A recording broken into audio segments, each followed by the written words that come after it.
A mochi moment from Mark, who writes, I just want to thank you for making GLP-1s affordable. What would have been over $1,000 a month is just $99 a month with Mochi. Money shouldn't be a barrier to healthy weight. 3 months in, and I have smaller jeans and a bigger wallet. You're the best. Thanks, Mark. I'm Myra Ahmed, founder of Mochi Health. To find your Mochi moment, visit joinmochi.com. Mark is a Mochi member compensated for his story. This episode of Voices for Justice is sponsored by Shopify. Starting a business is filled with a lot of what-ifs. What if I fail? What if nobody listens to the podcast? What if nobody cares?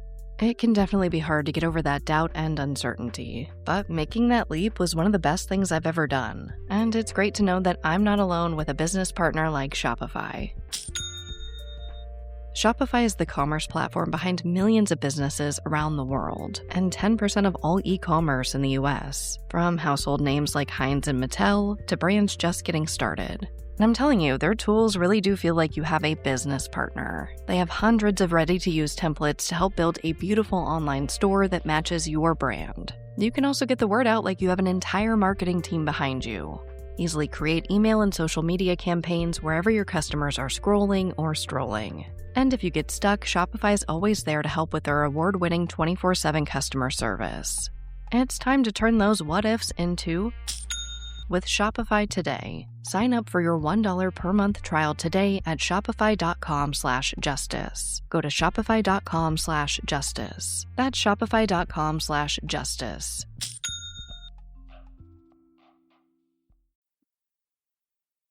Voices for Justice is a podcast that uses adult language and discusses sensitive and potentially triggering topics, including violence, abuse, and murder. This podcast may not be appropriate for younger audiences. All parties are innocent until proven guilty in a court of law. Some names have been changed or omitted per their request or for safety purposes. Listener discretion is advised. My name is Sarah Turney, and this is Voices for Justice. Today, I'm discussing the disappearance of 11-year-old Madalina Cojocari. On December 15, 2022, Diana Cojocari reported her 11-year-old daughter Madalina missing in Cornelius, North Carolina. She told investigators that she hadn't seen her daughter since the night of November 23rd. But investigators would find that no one, aside from Diana and her husband Christopher Palmiter, had seen Madalina since November 21st. 2 days prior to when Diana said she last saw her daughter, and nearly 24 days before she was reported missing. Investigators have searched Madalina's home and property multiple times, along with Lake Cornelius, but she is yet to be located. This is the case of Madalina Cojocari. In November 2022, Madalina Cojocari was a 6th grade student at Bailey Middle School in Cornelius, North Carolina. This is about 20 miles north of Charlotte. At this time, she lived at home with her 37-year-old mother, Diana Cojocari, and her 60-year-old stepfather, Christopher Palmiter. On Monday, November 21st, 11-year-old Madalina attended classes as normal, then rode the bus home. She exited the bus just before 5 p.m. at her regular stop. None of her classmates or teachers have seen her since. By December 12th, staff members from the school were worried about Madalina. Thanksgiving break had come and gone, but she never returned. That day, a school resource officer and a counselor went to Madalina's home to speak with her mother, but there was no answer at the door. They dropped off a truancy packet and left. 2 days later, on December 14th, Diana called the counselor and asked to meet with her about the packet. She said she'd bring Madalina to the meeting. On December 15th, Diana went to the school to meet with the counselor and the resource officer. Madalina wasn't with her. During the meeting, Diana officially reported Madalina missing, stating that she hadn't seen her daughter since November 23rd. Here's what Diana says happened. On the night of Wednesday, November 23rd, she and Christopher got into an argument. At around 10 p.m., while the argument was still going on, Madalina went to her room to go to bed. Christopher then decided to drive to Michigan to see some family members and to, quote, recover some items, end quote. He was gone until the 26th. The following morning, around 11:30 a.m., Diana went to Madalina's room to check on her, but she wasn't there. Diana told the officer that she waited until Christopher arrived home on November 26 to ask if he knew where Madalina was. He told her he didn't know. Diana said that she and Christopher never figured out where Madalina was. She explained that Madalina doesn't have a phone, and she doesn't have friends or family that she'd likely be staying with since she's from the European country of Moldova. At some point after November 23rd and before December 15th, Diana even called her family in Moldova and told them Madalina was missing. They urged her to call the police, but she didn't. The resource officer asked Diana why she hadn't reported Madalina missing until now, and she responded that she was worried it might start a, quote, conflict, end quote, between her and her husband. At this point, the officer called in Cornelius Police detectives who questioned Diana further. According to court documents, Diana told them, quote, she believed her husband put her family in danger, but did not know what happened to Madalina, end quote. Next, Christopher was asked to go to the school and speak with detectives. He said he last saw Madalina on November 16th. When Christopher returned home on the 26th, Madalina still wasn't there. So he asked Diana if she had hidden Madalina, but she said no. Christopher told detectives Diana asked him the same question, and he also responded no. He added that over the next 3 weeks, he and Diana spoke several times about Madalina's whereabouts, both always stating they didn't know where she was. He admitted that neither called police to report her missing. Following these interviews, the FBI and State Bureau of Investigation were brought in to work the case.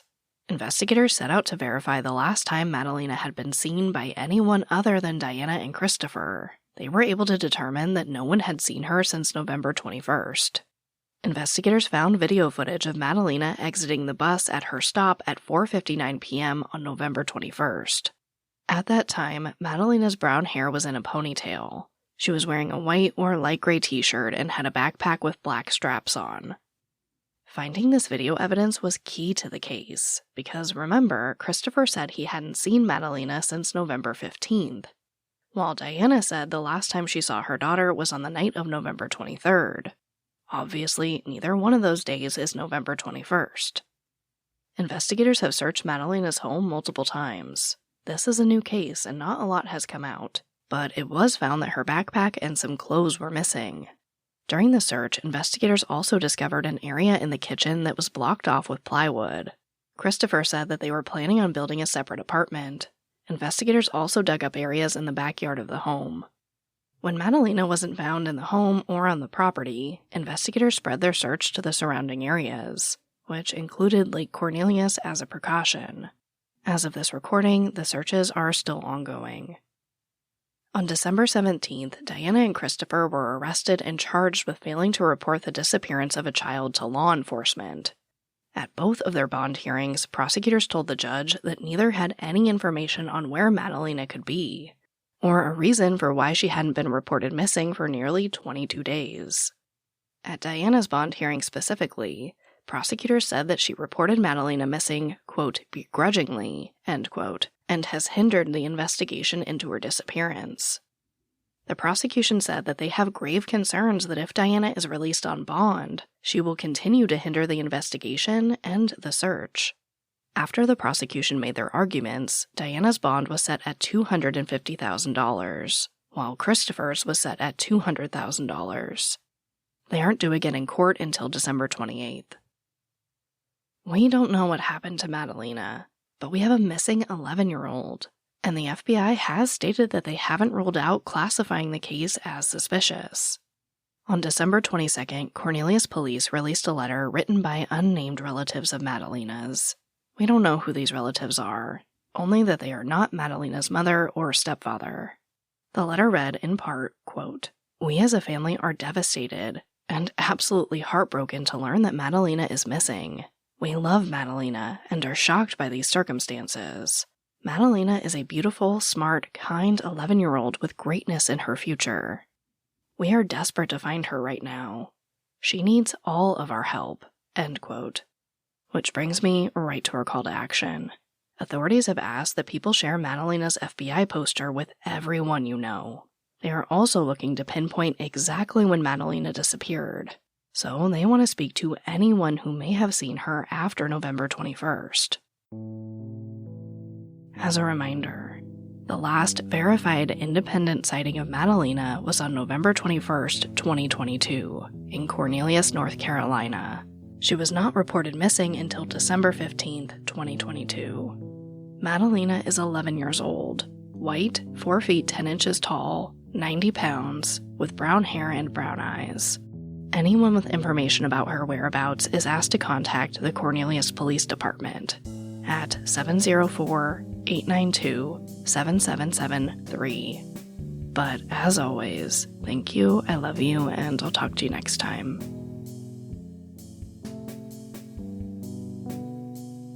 Voices for Justice is hosted and produced by me, Sarah Turney, and is a Voices for Justice media original. This episode contains writing and research assistance by Haley Gray. If you love what we do here, please don't forget to follow, rate, and review the show in your podcast player. It's an easy and free way to help us and help more people find these cases in need of justice. And for even more content, check out my other podcast, Disappearances, only on Spotify.